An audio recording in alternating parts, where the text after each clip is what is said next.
to all of you for joining us today. I'm glad that I've been able to make it into the Zoom to join for this talk. So this is a talk as part of the Festival of Ideas. And what we're going to be covering today is This Is Nothing New, Rediscovering the Internet. So we're going to be talking for about 50 minutes. You are able to ask questions. So there's a Q&A at the bottom of the screen. So please do feel free to post your questions throughout. We will come to them at the end though, rather than addressing them as we go through. We've turned on captioning as well. So if you do need the captions to come up, you can also turn those on at the bottom of the screen.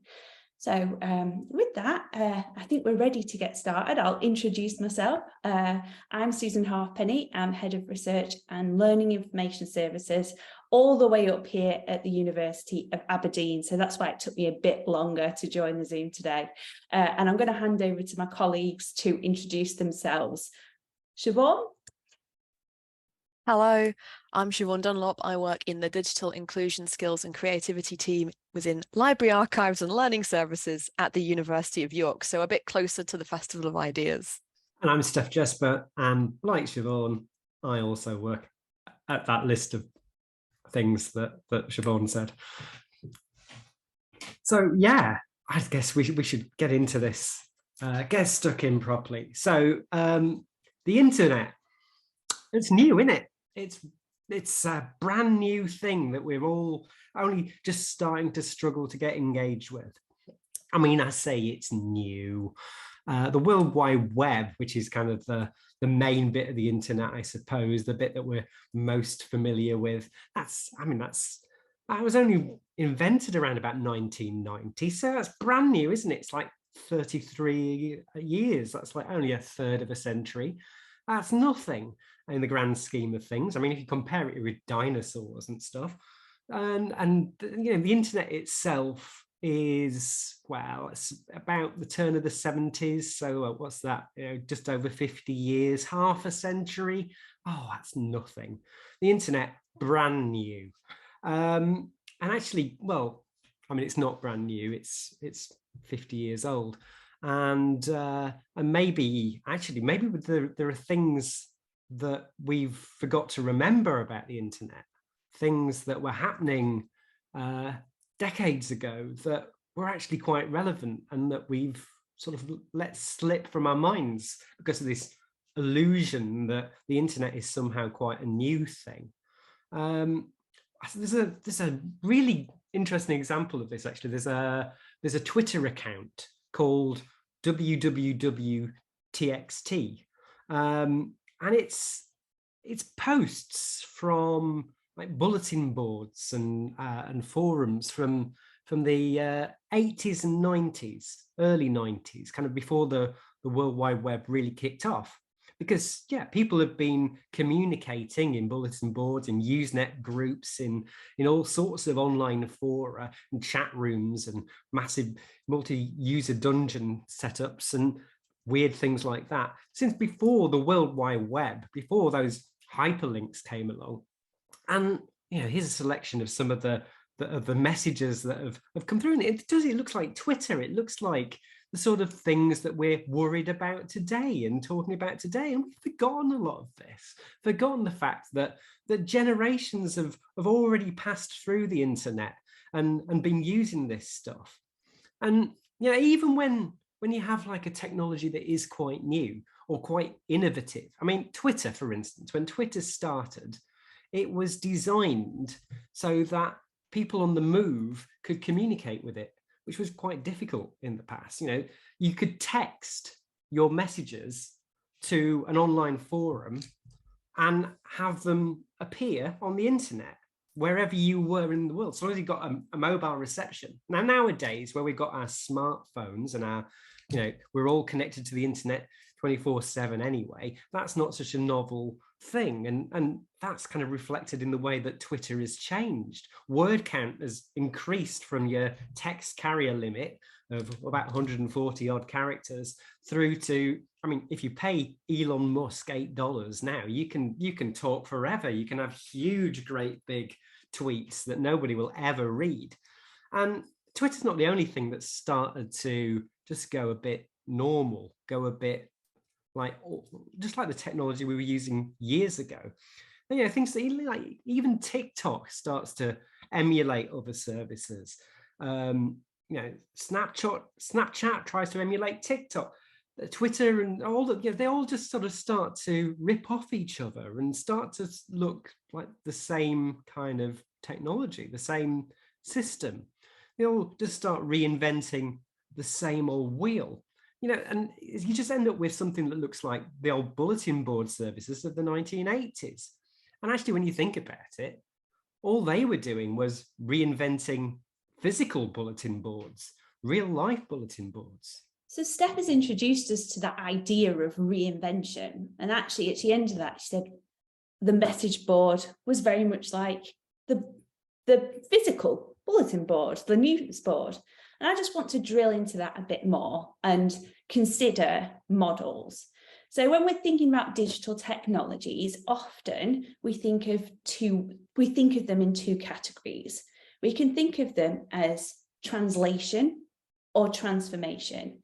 So in a translation model, what we look at is we take a physical model, a way of working. Here we've got a desktop, and we might translate that into a digital. In transformation, we might do something completely new that we couldn't do in the digital world.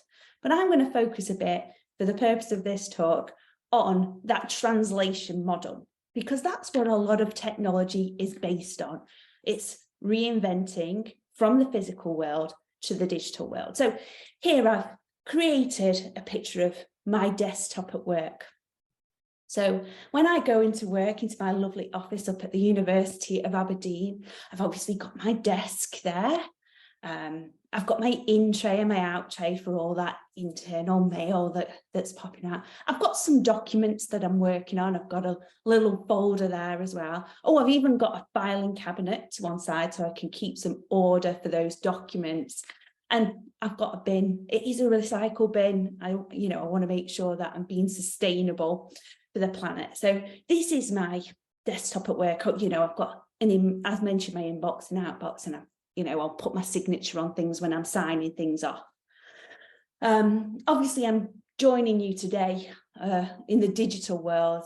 You're not all sat in my office and at this fantastic wooden desk. I've had to use my home office. I'm sat here at my husband's desk. So here, it's a little bit different, but actually I can still work it because it translates some of this. So let's have a look at how I'm viewing you now. So, modern technology. So now I'm viewing you through a graphical user interface. See, I had to learn that terminology there. I had to think about it a bit. That's why it took me a little bit longer to join the Zoom tonight. So what I've got here is a computer screen, that interface. Maybe you're looking at this through a Windows interface, or maybe you're using Macintosh to join us and using an iOS.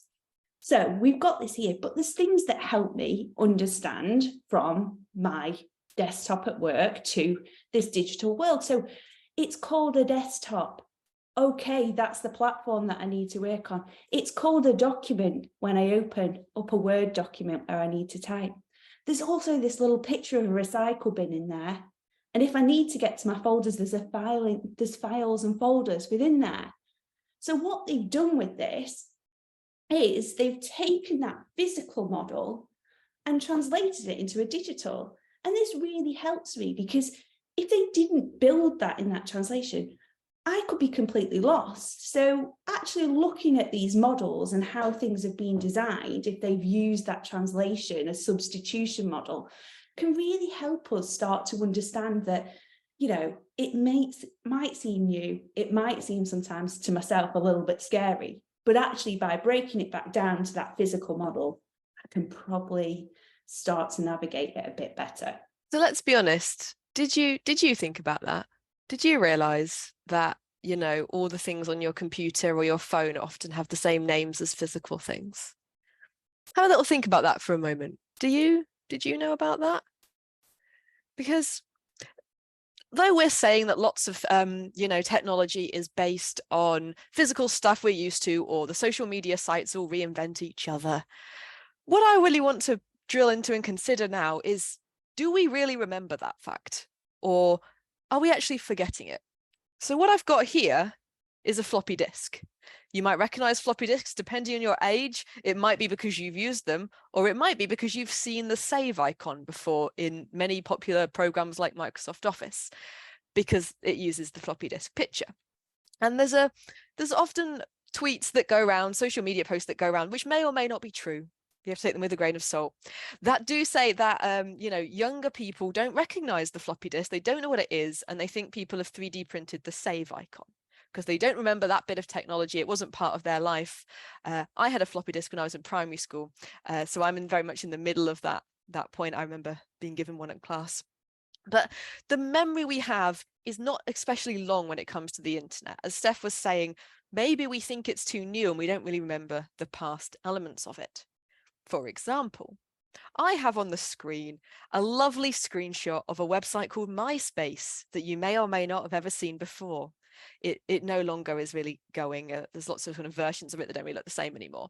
So I've had to use the Internet Archive's Wayback Machine to do the exciting thing of going back in time through the internet, which you can do on some websites if you're lucky. MySpace is one of them. And I am on Tom's profile page. He was the most famous user of MySpace because when you joined MySpace, which was a social networking site similar to something like Facebook, it was a precursor to Facebook. He was automatically your friend for some reason. He's the founder of MySpace, but he was your friend by default. And the thing with MySpace is it was really popular at the time because it had some really interesting features.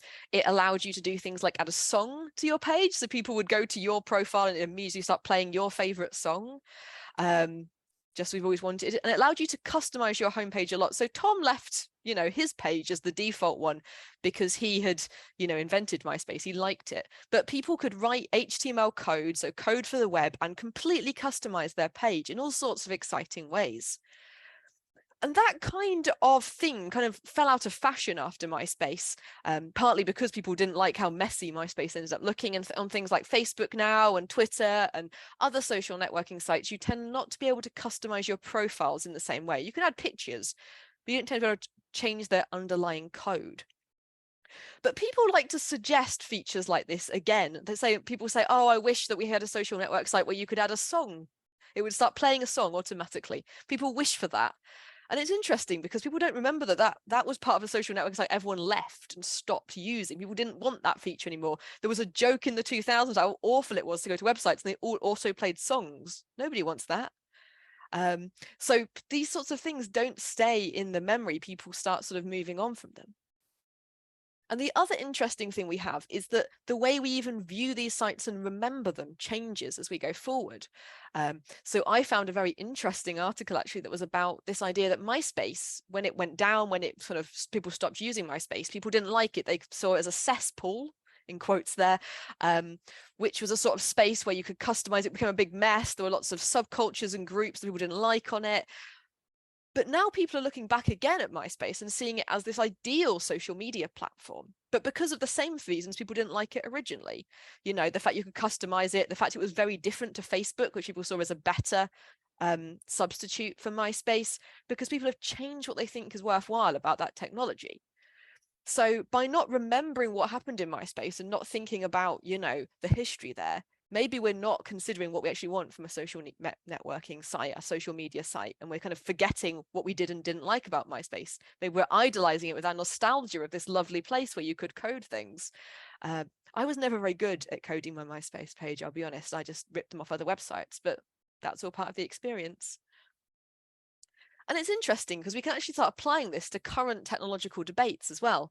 So quite recently, there's been a lot of discussion around something called AI generation, which is artificial intelligence that can generate content. So basically what happens is a computer has loads of data about, say, a load of pictures or text that it has from different sources, often whole chunks of the internet. And using special machine learning techniques, it tries to make another version of a similar thing based on what you tell it. So if in the example on the slide, I've written AI image generation to see what AI would generate for that. And it's created some pictures that look a bit technological, but they're also pictures of people. And there's been lots of debates about what this means for sort of copyright, what this means for artists and their ownership, and what happens if their own art styles are copied by an AI and changed.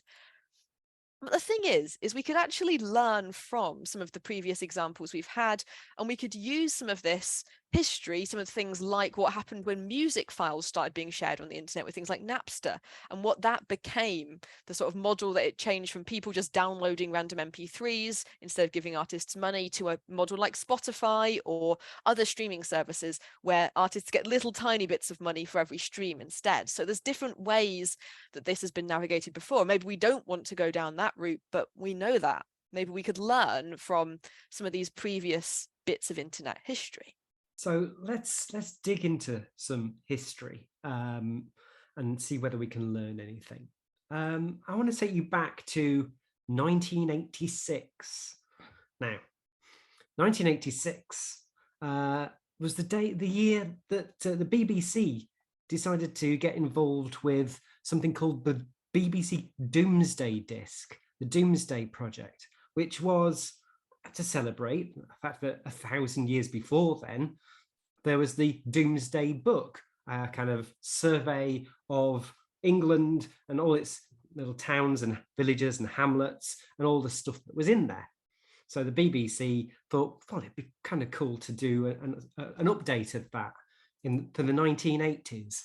And so they set about building this project. And it was more than one disc. There's one disc there, but there's several discs being stored next to that BBC Master Series computer there.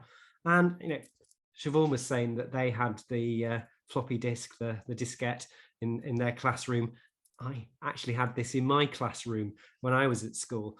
And it had loads of stuff on it. It had census data on there. It had maps, Ordnance Survey mapping. It had a kind of interactive walks, a bit like when you go on Google now and you do the Street View thing. It had some things like that. It had a load of crowdsourced stuff. And they got kids from various schools across the country to talk about what they did during the day and things like that. Loads of photographs, all sorts of stuff. It was brilliant. It was like the internet is now. Fantastic. It was one of the most exciting pieces of technology I ever used. Now, there's an organization called the Digital Preservation Coalition, and they got together in about 2002. And in their inaugural meeting, one thing came up that was widely reported, and that was their concern about the state of the Doomsday Disc, and making parallels with the fact that the Doomsday Book still there. You can go to Kew and not just anyone can go to Kew and look at it, but in theory it's there in a box. The 2 volumes of the Doomsday Book, or actually I think they cut it into several more volumes now, but basically the text is still there on whatever animal they wrote it on. If you can read Latin, abbreviated Latin, you can make sense of this text. Whereas the discs in the Doomsday Disc, they were on these, laser discs. Laserdisc technology has kind of gone by the way. These BBC micros that were all starting to fall apart, the capacitors were starting to blow, and even the file types they were using, things like the images were actually recorded as video files rather than as image files in order to use them on these laser discs. And so there was a real concern that this technology was going to go and disappear, and we won't be able to access the Doomsday discs while we could still access the Doomsday Book. So the National Archive got involved. They started to have a look at this, and immediately you're faced with a decision about, well, how do you approach it? Do you just emulate the original software, try and replicate the experience that people had in 1986, which was something that the University of Leeds have been trying to do, or do you just rescue the data in a usable way, create usable versions, create proper accessible image files that people can get to? And that was the approach that the National Archive took. And they managed to do all this. They got all the data out of at least one of the discs and had a computer set up at Kew that people could go and visit. And then the guy who'd been involved with this, a guy called Adrian Pearce, he set up a website around about 2004 that had this data in it. And but then he died and the website died with him, because the subscription to have that web content died with him. And so this information disappeared again. It was briefly there, but then it's gone. And one of the kind of impediments, one of the reasons why this stuff wasn't getting put online is a huge question around things like copyright. Who owns the data? Who owns the things like the Ordnance Survey mapping? That's probably Ordnance Survey. And the census data, well, is that the government? The images and the kind of the crowdsourced information, it gets a bit woolly in terms of who owned the stuff. Now, BBC, they can kind of get away with certain things. And so in 2011, to celebrate the 25th anniversary of the Doomsday Disc, they launched something called Doomsday Reloaded, which was a version of one of the discs, the community disc, the one where the kids had written stuff and got loads of photos. They launched an online version of that, and it was brilliant, because that was the fun part of the whole package anyway. And so you could go and you could find your address, you could use this map thing here and the search box there, and navigate around all this content from the 80s. And in fact, they also said, well, tell us about what it's like now. We'll crowdsource some of that as well. We'll do a kind of 25th anniversary version, show us some new photos. We can compare them, store them. But then, governments decide that the BBC are maybe not using their web space wisely. They're costing money in ways that maybe that's not the priority at the moment. And so in 2018, the BBC mothballed this particular part of their website, and they passed all the pages to the National Archive. So the National Archive now has all those pages on it, but they didn't really kind of pass on all the clever bits behind the scenes. So for instance, the search box doesn't work anymore. These carousels, if there's more than 3 images, it doesn't work. So all the new images are very hard to get to. You can sort of get to them by hacking the URL, but you can't really get to them in the way it was intended to navigate. So this whole piece of kit becomes suddenly obsolete again. It starts to be harder to work with. Now, people like me, sort of geeky people that are keen to relive their misspent youth, go and make things like this. So this is a guy called Daniel Earwicker, 2021, made a Google Map front end that lets you navigate via Google Maps to this content. So that's solved some of the problems, but it really does show us that there's this kind of humps in terms of how we can access things. And even when there's goodwill, even when people do want to try and preserve this stuff, there's obstacles like, people die and the website goes defunct, or even, when you've got an organization behind it, the goodwill there, the money there to keep that thing going. Things like the Internet Archive, they're constantly getting into trouble in terms of issues around copyright. There's a real risk that something like the Internet Archive, and Siobhan showed us that, MySpace via the Internet Archive, the real risk that things like that might just disappear one day, and whole chunks of the internet that we managed to get hold of just disappear as well. So both Steph and Siobhan have mentioned copyright in this talk. I'm surprised. I must have rubbed off on you a little bit over the time that we're thinking about our rights and responsibilities. But I really do think this is an important part of understanding how we preserve the web, how we use the web, and what it really means for the future and that kind of reinvention. So it's really important that we start to understand our rights. So we've all hit, haven't we? Every time you use a new platform, a digital technology, there's that bit where you have to tick, isn't there? You agree to the terms and conditions. And before we tick that, right, everyone goes to the terms and conditions, and kind of reads through at length, takes 3 days to digest that, wade through all the legal jargon, and then you decide, you go back to that window that you had open and you go, oh yes, I wanted to sign up to that, or I wanted to purchase that. And then you tick, oh yeah, terms and conditions, because we've all got that amount of time to do it. And we can all understand legal speech. I mean, I'm not a lawyer. I'm going to say this now. I talk as a general citizen. And we can't really engage with all that. We need to use that platform, so we tick it, don't we? And we assume that we're going to be all right with the way that we're using this. So, and those terms and conditions, even if we read it the first time, we get so many updates, don't we? For example, if you signed up to using a Google account, when they first allowed you to use a Google account, there was unlimited storage on there. So that was great. You could put everything up there. But then people did. So they went, there's no way you can have an unlimited amount of gigabytes. We're going to restrict that. So things will change as well.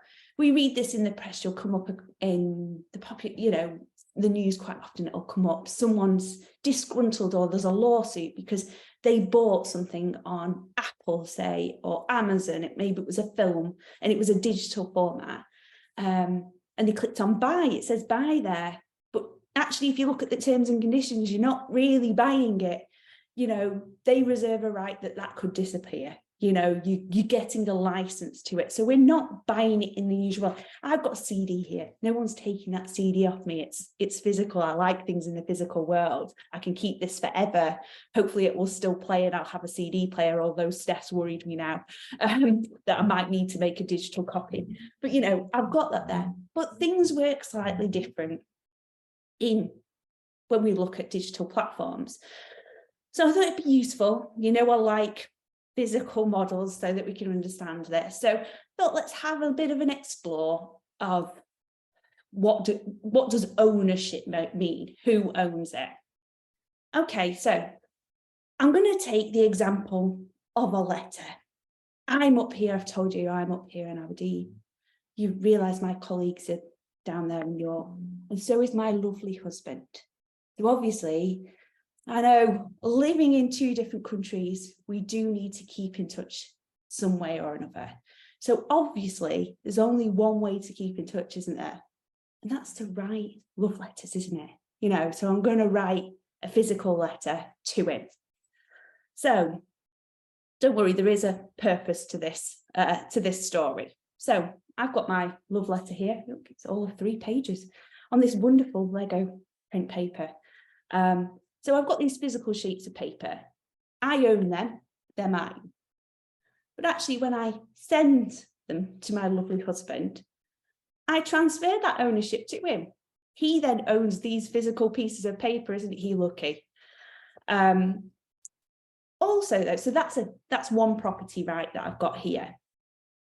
But I'm writing on these, aren't I? So I've lovingly constructed this letter. It's very lyrical, it's very original, it's a work of art is all I can say in the words on this sheet. So those written words come under a different law. And we've talked about it today. It comes under copyright. So what I've written there in that fixed format, that original content, is copyright to me. So even when I give this letter, send it to Greg, he does not own that. So he cannot publish this letter on Best Love Letters Ever and make money off it, so people can copy what I've written in that and, sell it on. He can't make that money off it.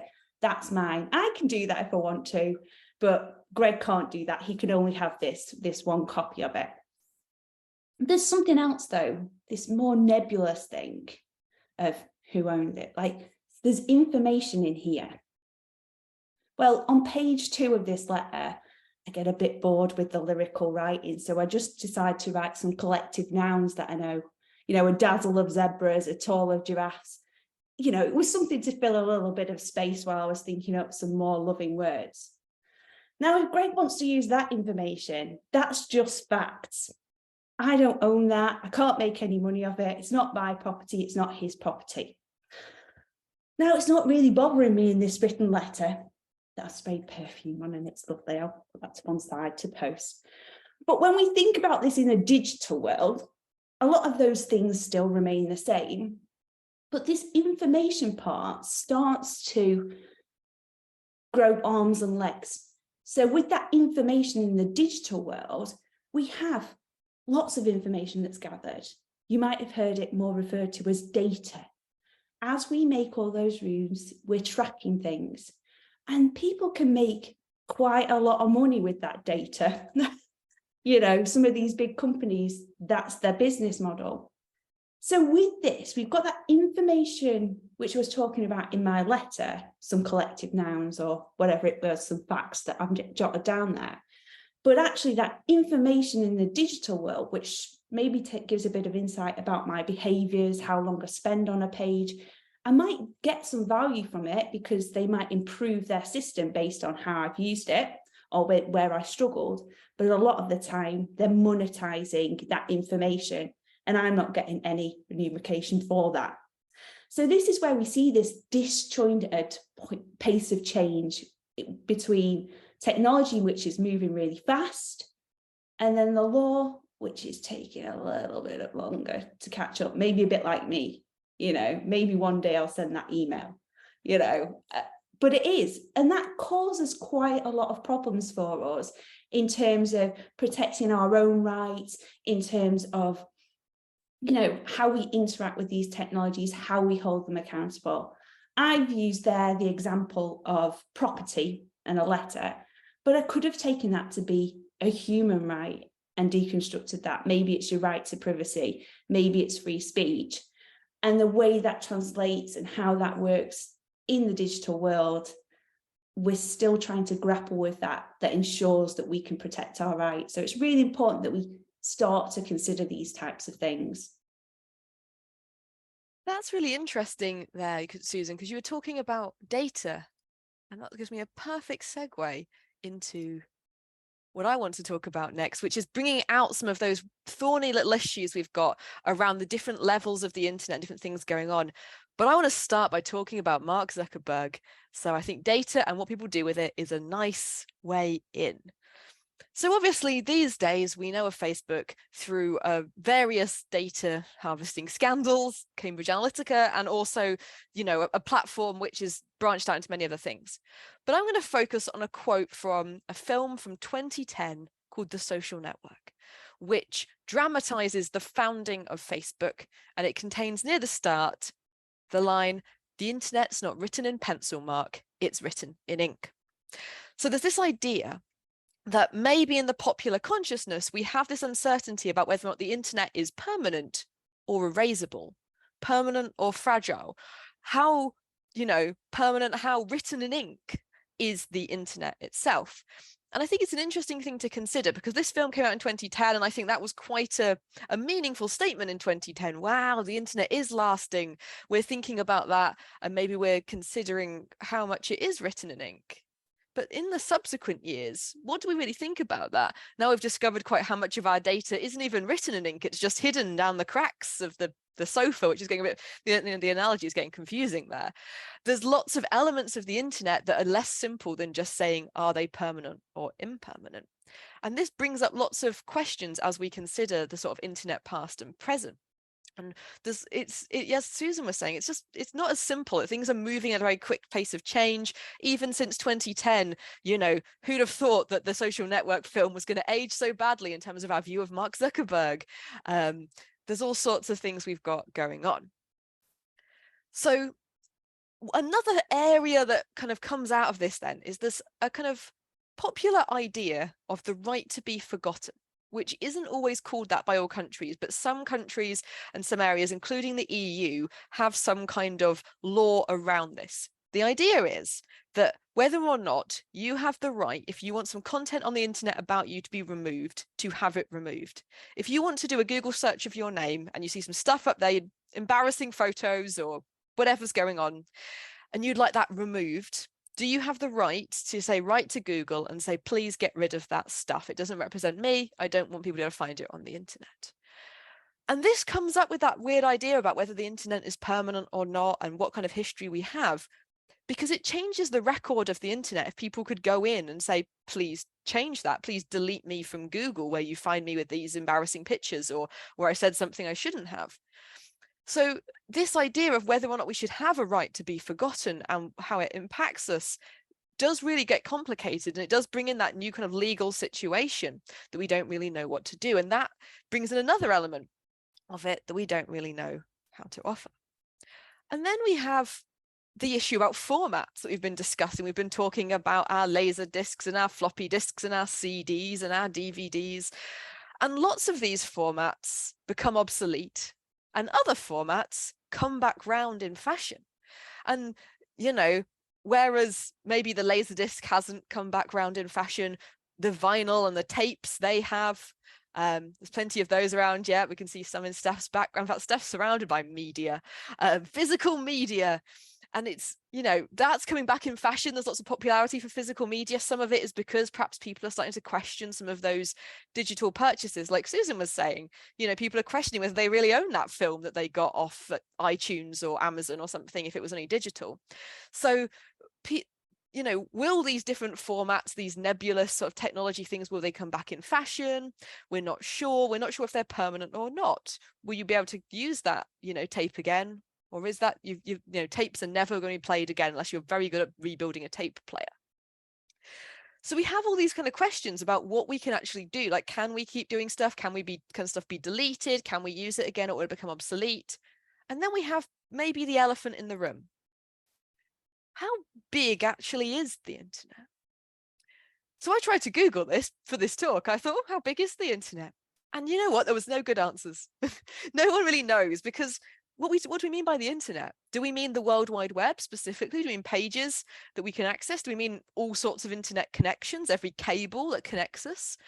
Do we mean specifically the stuff that Google indexes? So Google's search page tells us that they actually index hundreds of billions of web pages, and it's well over 100 million gigabytes in size. So that's a lot, but very non-specific as to how much content that really means. And that's just the stuff indexed by Google. That doesn't count anything else. So what's sustainable for us to keep? What's sustainable for us to preserve, to be able to come back to?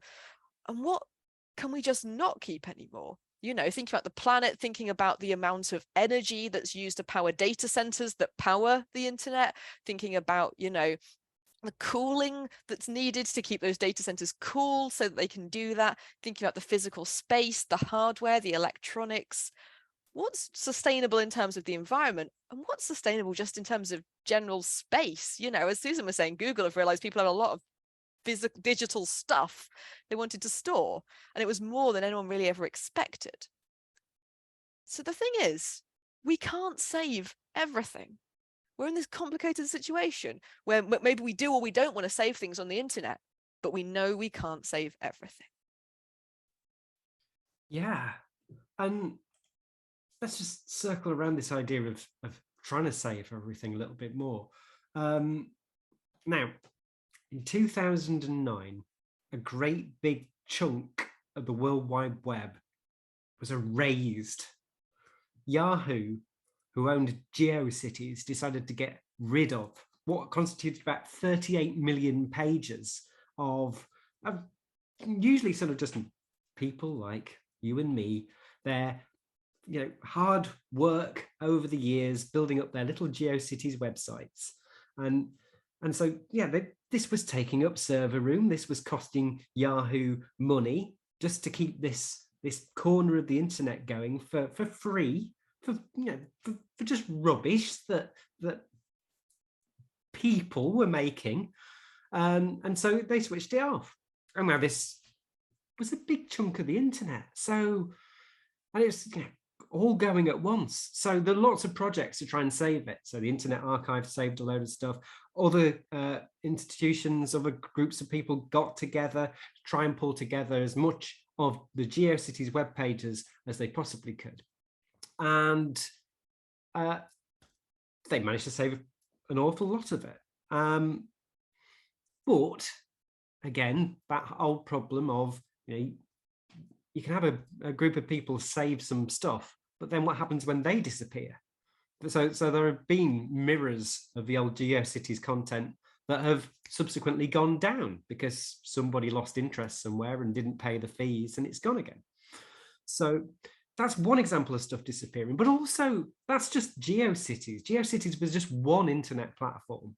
There were loads of public web pages out there that people, members of the public had made. Used to be that your internet service provider gave you some free web space, and then they all started getting rid of it because it cost money, and people were just cluttering up the internet with their special weird interests.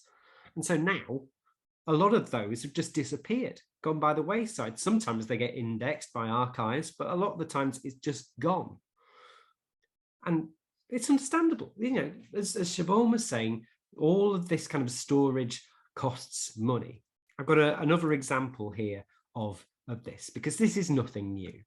So here I've got a few Daleks here setting fire to a jungle. This is from a Doctor Who story called The Dalek Master Plan from the 1960s. And like all Doctor Who serials at that time, it was recorded on videotape. And then that videotape, quite expensive stuff. So it would get taped over with another program at some point, because the prospect of Doctor Who serials being repeated, and a lot of television being repeated, were quite small in those days. There were union negotiations involved in terms of how many times you could repeat a program. Lots of stuff involving the music and involving the actors and all of that. You just didn't repeat stuff back then. You did distribute it around the world so that other countries could show it. So they would make film versions and they would get sent around the world. But then when they came back, they were just taking up shelf space. So you just got rid of them because, again, they've served their purpose now. People have shown it. People don't want to show it anymore. Just get rid. And so quite a lot of Doctor Who, 97 episodes worth of Doctor Who, doesn't exist anymore. People have tried to deal with it. One of the fortunate things about Doctor Who, unlike a lot of other programs, is that people recorded the soundtrack when they were watching it. So we do have audio for all of the stories. And so people then used that audio to create their own reinterpretations of these stories using photographs and sort of little people, people took photos of the television, or there would be press photos and things like that. So people would reconstruct episodes, but the legality of these reconstructions is a grey area because technically these people who were making these things didn't own the rights. I mean, nowadays you can buy cartoon versions that the BBC have had made. So some of this stuff is now preserved in a formal legal fashion. But it's an example of how, we have to make tough decisions. The BBC had to make tough decisions about what it was storing and what it wasn't. And so deleted a load of stuff. I'm a librarian by training. I work in a library. We have to make difficult decisions about what stock we keep, because a library only has so many shelves. There's only so much space to put things. So sometimes we have to get rid of old editions and put them in a skip and get some new books that are more up to date. We have to make these difficult decisions about what we store all the time. So I wanted to pick up on Steph's point actually about the library. I'm also a librarian.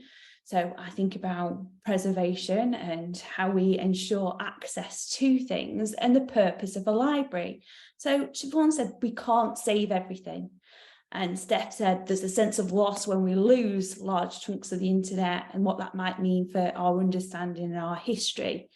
But as libraries, we have to make some of those decisions in terms of what we keep and what we don't keep.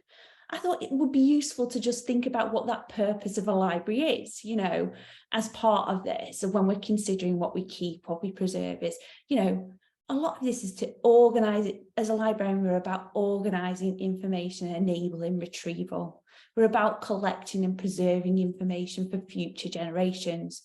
And we're about providing space as well for people to interact with our physical collections, but also with each other's in intellectual debate. Now, there's things that we have to think about when we think about keeping things. Back when libraries were invented and we were working with clay tablets and we were working with handwritten books, there wasn't that much for us to collect. it was small. We could manage to have everything in our local community and have some space for people to interact with it. But then there was the printing press, and there was mass production of these things. It wasn't just one anymore. There were multiple. So who keeps it? So actually, we have set up arrangements across libraries in terms of going, there is a requirement to keep this information, but actually we can't all have it. So I work in Scotland, I'm at the University of Aberdeen, and in Scotland we have a policy for the last Scottish copy. Is it the last physical copy? Someone needs to keep it then so that we can access this. But why do we need to keep these things? You know, I've got some standard things of the purpose of a library there, but some of the points that Steph picked up on and the GeoCities that we're losing, things like that, is as libraries, we're thinking beyond these 3 points to maybe a more general purpose of why we keep this information. You know, so we keep this information because we feel a library is there to serve society through record of human thoughts, ideas, expressions, to make it available to all. So therefore now the purpose of the library really does need to extend to some of this digital content. You know, how we preserve that, what's our role in being able to contain that? Are the principles that we've developed within the library, like last copy, like the collecting libraries, the copyright libraries, which make sure that we do have physical copies, are the things that we can take from that physical understanding to the digital? And it's really something that we're going to have to grapple with, because actually as libraries, we're buying more and more digital content. You know, we talk about licenses, we have licensed content. We also buy things in perpetuity. Well, that's fine as long as the commercial publishers are still hosting all that commercial digital content that we purchase. But I think it is something that society can learn from in terms of how we curate information, because libraries have got a long history of how we do that. But we need to think about how we translate that in the digital world. I'm not a librarian, so you can see I've made some fake books instead about internet history here. Because what I'm interested in is how can we apply these ideas about a library and preserving human thought to internet history? How can we see internet history and the internet as part of that and something we can also learn from and look back on? How do we do that other than by making little pictures of internet history books like this? So I did a bit of digging and I discovered there is actually an academic journal called Internet Histories that's been going since 2017. So not since the start of the internet or even the World Wide Web, but quite recently. So it's obviously quite a new idea maybe that we're going to actually study these histories and look for them. And in fact, what we've started to see, and I've got some quotes here from an article from this internet histories from the first issue of it, is that this idea of finding these internet histories, these net histories, to use a slightly more retro way of referring to the internet, they're going to require us to get our hands dirty and develop new techniques and frameworks for thinking about information and communication structures. Which basically, if we're going to sort of read that in a less academic, theoretical way, is saying that, as we've been saying throughout this talk, it's not quite as simple maybe as seeing the internet as the information on it as similar to everything we have now. But we can use all the frameworks of it. You know, this is nothing new. We're all based on things that have already existed. We can use these frameworks to help us tell these histories and work out what we're doing. As Susan was saying with all the legal stuff, we can use those frameworks to look at the internet. But we've also got to bear other things in mind. I really like this idea from the same article, which is the internet is as much mythology as technology. And I hope that in our personal anecdotes, we've really got that across to you today, actually. As somebody who describes themselves as someone who learned HTML from Neopets, not quite MySpace, but Neopets, I see that as part of my personal mythology. I think we've all seen how the internet is part of however we interact with it, more or less. There's elements of mythology. We remember MySpace with nostalgia or with regret or whatever. We think of whether you hate or like different platforms, you've built ideas of them in your mind. And that means that to tell this as a history isn't just a history of technology, it's more complicated than that. And we might need to find new ways of looking at it. And one way of looking at it might be to consider kind of eras of the internet. Now, I have chosen this lovely image considering the death of Flash. So Flash Player, which powered animations and games across the internet for many years, as you can see on the screen, 1996 to 2020. By the end there, it was very much out of fashion. But it did power a bit of MySpace that no longer works in that screenshot, I should add, because you can't play the music player anymore because that was run by Flash. Can't play any Neopets games either, same problem. But the thing is, when Flash went through lots of different eras of the internet, but the internet does traditionally have different sections of its life, especially the World Wide Web. And we can use those perhaps to help us consider changes in what's happened and how we could use it. So we started with Web 1.0, as we might have, which was the kind of the classic old school internet where things were there was lots of text on pages, people could customize their own pages, their own web pages, lots of those sort of GeoCities sites, that sort of people made their own things, they got their own web space and they made websites and people were very excited, but it wasn't particularly big and there wasn't all these huge companies. And it started to develop into a bigger thing, you know, we had the dot-com bubble, that's all those sorts of things that went on sort of going forward. And it sort of turned into Web 2.0, which is basically social media, to sort of summarize it quickly. That's the rise of the big tech companies. That's your Facebook, that's your Google, that's your Amazon. And we see the web change a lot then. We see it stop being so customizable, as we saw with MySpace. MySpace is sort of the dying end of Web 1.0 and the start of Web 2.0. You lost customization, you gained big tech companies gathering your data in return for the fact you didn't need to know how to code a website. And then we sort of start to move into what people are terming Web 3.0, which, if I start talking about that, I'm going to spout words that will confuse you, like cryptocurrency and decentralization and the blockchain, all these, the metaverse. There's all sorts of words that are associated with Web 3.0. Some of them are just, you know, complete fads and maybe they'll go nowhere. But the thing is that there's all these sorts of ways of viewing the history of the internet in different ways. We all bring different things to it. It's a bit of a mythology, or we can view it through these frameworks. There's different things we can do. And it keeps going. It will keep going. The internet will probably have new versions. Maybe in 10 years' time, we'll access the internet in a completely different way, maybe just through our smart fridges, or something more likely. But that's what we're thinking about. So what I want to sort of leave you with in terms of this idea of internet histories and what we might do to tell it is this idea, also from the Journal of Internet Histories right at the start in 2017. Internet history has progressed from a history of the technology to a history of modern communication. It is now intimately entwined in all aspects of our lives, so internet history will shortly be indistinguishable from human history. And whether or not you actually believe that the internet history is so entwined with the history of humanity that soon we won't be able to separate it out at all, whether you see that or whether you think that's perhaps overstating it, I think we can see how vital it is to understand the past of the internet in order to move forward to the present. Well, thank you for listening to us today, and I hope that we have managed to convince you, based on our own passion, that it is really important that we start to reflect on the internet and how we preserve that history of the internet, how we tackle issues of fragility, how we understand our rights, and how we understand the technologies really and how they've impacted both our history, but both how we interact socially as well.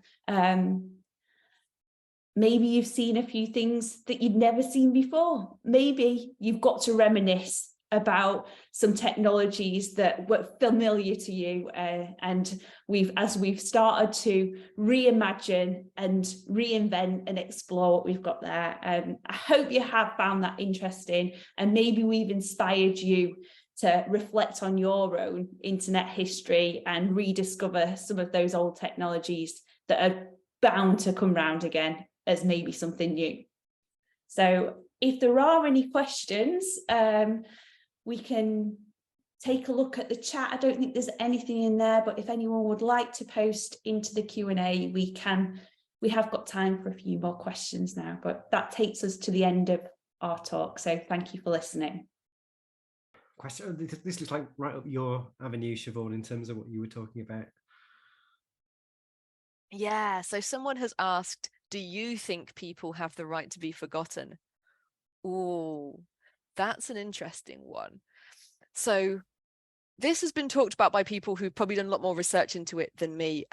It kind of links back even to, there's a John Ronson book, So You've Been Publicly Shamed, which looks a bit at this idea. So what happens if somebody has something that happened in their past, which isn't, something we need to remember, but that will come up if they're Googled? What level of thing should they be allowed to be forgotten or not? I think it's important that the internet, the internet has the flexibility for things, that someone shouldn't have something up they don't want to stay up forever. On the flip side, obviously there's certain elements, you shouldn't be able to take down and hide news stuff that should, I think there is definitely a line between it, but I think in terms of like personal people's rights, I think it's a really interesting thing for people to be able to have the right to be able to erase their online things that have spoken about them online, especially when it's sort of, it's not because it's in like sort of public interest. I think there's certain levels there in terms of what people should know. I see Susan nodding about, have you got any ideas on the legal side of it there? No, I just think, to me, it links into the human right for privacy. If there's content up there that you shared in your real spent youth and you think, I do want to forget that, I don't want that there. Or maybe if someone else has shared that content as well, there's that area as well that, we really do need to protect people's privacy. So yeah, I agree with Siobhan that there's a real fine line there, because there's a record and there's accountability of things that, should you be able to reinvent yourself to that level that actually you're not accountable for maybe some of them actions if they've harmed someone else, but actually if they didn't harm and they're not a record in history, don't we all want a little bit of privacy? So really good question, and I could definitely debate that at length. Yeah, and I think there's a sort of how we cope with the internet as this indelible record as well as a society, and maybe there's a kind of collective onus on us to understand that people's opinions change and that people say things that they might regret, and maybe not keep dwelling on mistakes of the past for some things like that, and have a sense of forgiveness. I don't know. I mean, it's like the old thing about, when you lock down all your social media whenever you've got a job interview, because everyone's going to look at your stuff. I mean, I don't know about you two. I've been on interview panels before, and I haven't looked. But I've seen, in cases where some of these strange businesses that do this research, and they get dossiers that are that thick and they can't read through all that anyway. So I don't know. I think, maybe some of it might be over-egged. I'm not sure. I like to think my social media would suggest that I'm a great person to hire. Yeah, of course, absolutely. But yeah, really interesting question. Thank you. As you can see from our attempts to debate it here, there's a lot going on there. We could do a whole separate talk about whether or not people should have the right to be forgotten or not. Next year's Festival of Ideas. Yeah, perfect. Another good question. Is there a place for sentimentality in tech? Seeing that the old Netscape Navigator shot that we had at the end. Yeah, I mean, yeah, I think it's actually quite interesting, because I was sort of learning, apparently there's now nostalgia for the sort of Windows XP aesthetic, which I think is quite funny. That's now got its own name and stuff. It's called something like Fruitager Aero or something. But yeah, I think it's really interesting, because there's that, as you've really pointed out in your question, like there's that sentimentality side, but there's also the side where that people stopped using that version, that went obsolete. So I think it's nice to have that sort of sentimentality and come back to the nostalgia and to think, oh yeah, wasn't MySpace good? But also, I think sometimes you've got to understand that it also changed for the better. Maybe it made it more accessible so more people could use it, or just more functional. And that nostalgia as well, that's nothing new either. I mean, the people collect Remington typewriters and things like that. and that's a technology that is, you know, close to obsolete in many ways, but is a beautiful piece of machinery, and so people get very attached to old typewriters and things like that. And that's just one example of an old technology that people like to try and embrace and hold on to. I've got, you know, we were talking earlier about physical media and things like that. I've got my tape collection. I've got my my vinyl. I've got a reel-to-reel somewhere. So yeah, absolutely. We cling on to technology from our youth and things like that. Not least because there are certain things that only work in those things. And so in terms of just preservation, in terms of accessing old materials, it can be a big thing. But yeah, it's just the aesthetics of it as well. And aesthetics change constantly anyway. We're very often going back to something that was an aesthetic of an earlier time.